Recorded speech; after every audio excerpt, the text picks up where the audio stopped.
नमस्कार दोस्तों, मेरे चैनल में आप सभी का बहुत बहुत स्वागत है। पिछले वीडियो में हमने देखा था कि एचआरए कैसे कैलकुलेट करते हैं। इस वीडियो में मैं आपको बताऊंगा कि एचआरए किस तरीके से एक्चुअली कैलकुलेशन किया जाता है, उसके बाद इसका एग्जम्पशन लेना क्यों इम्पोर्टेंट है। अगर आप टैक्स बचाने जाते हो तो ये जो सेक्शन होता है ना, ये सबसे इम्पोर्टेंट होता है, क्योंकि ये डिडक्शन वाला सेक्शन नहीं है, ये कोई एटीसी वाला सेक्शन नहीं, ये एग्जम्पशन वाला सेक्शन है। तो एग्जम्पशन जो होता है, तो वो आपकी जो इनकम होती है, जिसी जिसी तरीके से आपको इनकम मिलती हो, चलो मान लो कि आपको सैलरी से इनकम मिलती है, तो जो इनकम आती है उसमें दो तरीके से सेक्शन हो सकते हैं, एक तो एग्जाम्पशन या फिर डिडक्शन। तो डिडक्शन की इसमें आपको जैसे एटीसी होता है 1,50,000, 1,50,000 का, तो उसके लिए आपको कहीं पे पैसा इन्वेस्ट करना पड़ता है। आप चलो पीपीएफ बोलो, ईएलएसएस फंड चाहिए, या फिर और तरीके से जैसे कि प्रिंसिपल अमाउंट होती है लोन की, या फिर पीएफ होता है, इस सब में आपका पैसा जाता है। तब जाके आपको वो डिडक्शन पे टैक्स बचा सकते हो, टैक्स का बेनिफिट मिलता है। लेकिन ये जो एग्जम्पशन होता है, इसमें आपको कहीं भी पैसा लगाना नहीं होता, ये आपने पहले से खर्चा किया हुआ है। तो एचआरए जो होता है, हाउस रेंट अलाउंस, ये जो एग्जम्पशन है बहुत बहुत जरूरी है, क्योंकि उसमें जो नेट इनकम आता है उसमें से सीधा ये माइनस किया जाता है, और उसके बाद बाकी की कैलकुलेशन शुरू होते हैं।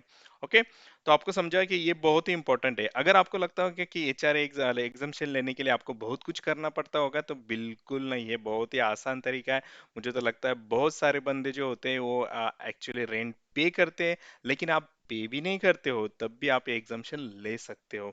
ओके, तो आपको अगर वो जानना है तो मैं बहुत सिंपल इसमें बता देता हूँ कि आप 1 लाख का अगर एग्जाम 1 लाख तक अगर रेंट पे करते हो, तो आपको कुछ पैन कार्ड कुछ लगाने की जरूरत नहीं होती, रेंट रिसिप्ट भी लगाने की जरूरत नहीं होती। तो आप वहां तक तो एग्जाम्शन ले ही सकते हो। और 1 लाख से ऊपर अगर है तो आपको पैन कार्ड, पैन नंबर जो होता है वो रेंट रिसिप्ट में दिखाना पड़ता है। रेंट रिसिप्ट का जो फॉर्मेट होता है वो कोई ऐसे स्पेसिफाइड नहीं है टैक्स के लॉ में। वो आप किसी तरीके से बिल बना सकते हैं, उस पे टिकट या रेवेन्यू स्टैम्प भी लगाने की कोई जरूरत नहीं होती। अगर कोई बोलता भी है तो एक्चुअली ऐसा कोई भी लॉ नहीं है। सिर्फ इम्पोर्टेंट ये है कि रेंट रिसिप्ट में पैन कार्ड मेंशन होना चाहिए लैंडलॉर्ड का, कब 1 लाख से ऊपर है तब। ओके, चलो बात करते हैं कि ये जो टेबल दिख रहा है ना आपको, ये एक्चुअली इनकम टैक्स के स्टेटमेंट से लिया हुआ है कि किस तरीके से कैलकुलेशन होती है। ये जो सैलरी, एक सैलरी पर्सन का जो डेटा है, वो मैं बताता हूँ कि किस तरीके से होती है। चलो, कि ये जो बंदा है अपना, ये बंदा नॉन मेट्रो सिटीज में रहता है, इसके लिए उसको 40% का बेसिक से कैलकुलेशन होने वाला है। उस वो जो रेंट पे करता है वो 18,000, 18,000 मंथली रेंट पे करता है। और उस बंदे को जो एचआरए रिसीव हो रहा है, जो कि सैलरी स्लिप का कंपोनेंट है, वो 61,667 रुपीज है। तो ये जो सैलरी स्लिप है, ये बहुत ही हाई पैकेज वाली सैलरी स्लिप है, मतलब ये बहुत बड़ी सैलरी वाली कंपोनेंट्स है, जिसका मतलब इनकम बहुत ही अच्छा है उस बंदे का। तो उसका जो बेसिक है, उसका बेसिक है 1,23,000। मान लो ये एक हाइपोथेटिकल पर्सन है जिसका बेसिक जो है 1,23,000 है, बहुत ही ज्यादा है। और अभी कैलकुलेशन जो होता है, और मैं आपको इम्पोर्टेंटली ये भी बताऊंगा कि ज्यादा सैलरी होने के कारण कैसे एचआरए का कम बेनिफिट मिलता है। ओके, आपको अगर लगता होगा कि यार किसी बंदे की सैलरी तो ज्यादा है तो इसका मतलब उसको टैक्स के लिए एचआरए जो एग्जाम्पशन है वो भी ज्यादा मिलेगा, नहीं, ये उल्टा होता है। कैसे होता है दिखाता हूँ। ओके, तो ये पहले मैंने बताया था 3 रूल्स होते हैं। तो इसमें जो है कि ये जो कैलकुलेशन है कि 40% ऑफ बेसिक कैलकुलेट किया जा रहा है, जो कि क्योंकि वो नॉन मेट्रो में रहता है, तो 40% ऑफ बेसिक मतलब 40% ऑफ 1,23,000, तो वो आता है अराउंड लाइक 49,300, चलो मान लो 50,000 तक। ओके, ये एक कंपोनेंट हो गया। दूसरा होता है कि वो 18,000 रेंट पे कर रहा है, तो rent paid minus 10% of basic, मतलब ये चीज की जो बेसिक है उसका 10%, तो इसका जो 10% आएगा ये वो आएगा 12,000 समथिंग। तो 18,000 से 12,000 समथिंग निकल गए, तो बाकी बाकी जो बचता है वो बचता है 5,667 रुपीज। तो ये 5,000 मतलब 5,500 रुपये इसका बच रहा है। तो ये दोनों में से जो लेस होते हैं, कम से कम वो कैलकुलेट मतलब वो पकड़े जाते हैं एग्जम्पशन के लिए, मतलब उस पे आपको टैक्स का बेनिफिट मिलेगा। तो ऑब्वियसली 50,000 यानी 5,500, तो इसमें से ये जो 5,600 है वो पकड़े जाएंगे एज ए HRA एग्जम्पशन। तो अभी बात देखो, मतलब उस बंदी की जो सैलरी है उसका, मान लो कि उसका बेसिक बहुत ज्यादा है, इसी कारण उसका 10% ऑफ बेसिक भी ज्यादा है, और उसके लिए उसको एग्जामेशन कम मिल रहा है। अगर ये बेसिक अगर मान के चलो कि 10,000 होती, तो 10% of the 10,000 is just like कि 1,000, एंड 18 से -1 हो जाता तो 17,000 को उसको एग्जम्पशन मिलता। लेकिन अगर सैलरी ज्यादा है तो उसका एग्जम्पशन कम मिल रहा है, इसका मतलब उसको टैक्स जो बची हुई अमाउंट है उस पर टैक्स भरना पड़ेगा।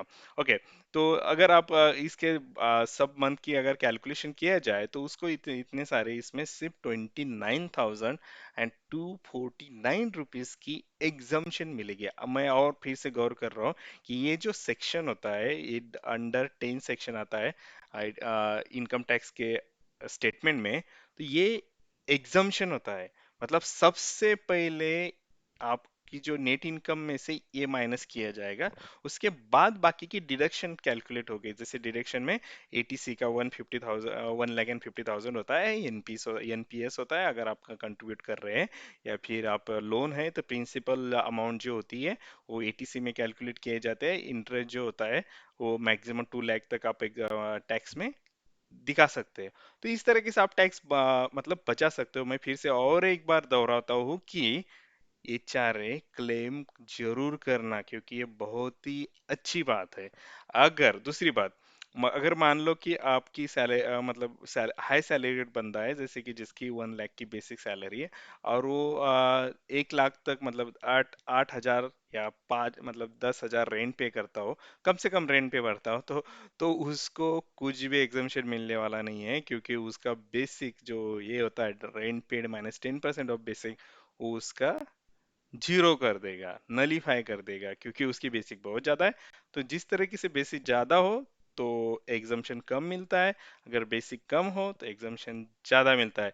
मुझे लगता है बहुत सारे लोगों के लिए नया कंसेप्ट होगा, क्योंकि हमको ऐसे कभी नहीं लगता, लेकिन कैलकुलेशन इस तरीके से होता है। तो चलो दोस्तों, ये था आपका बहुत ही इम्पोर्टेंट टैक्स बचाने के लिए सेक्शन HRA। अगर आपको ये वीडियो पसंद आई तो जरूर लाइक कर देना, कमेंट भी करना, और सब्सक्राइब करना तो मत भूलना। आपको जो भी सब्जेक्ट के बारे में जानना हो, टैक्स रिलेटेड या फिर फाइनेंस रिलेटेड, जहाँ पे आप पैसा बढ़ा सकते हो या बचा सकते हो, तो आप कमेंट करके जरूर लिखे, मैं उस पे वीडियो लेके जरूर आऊंगा। थैंक यू, आज के लिए बस इतना ही। Stay tune, stay happy.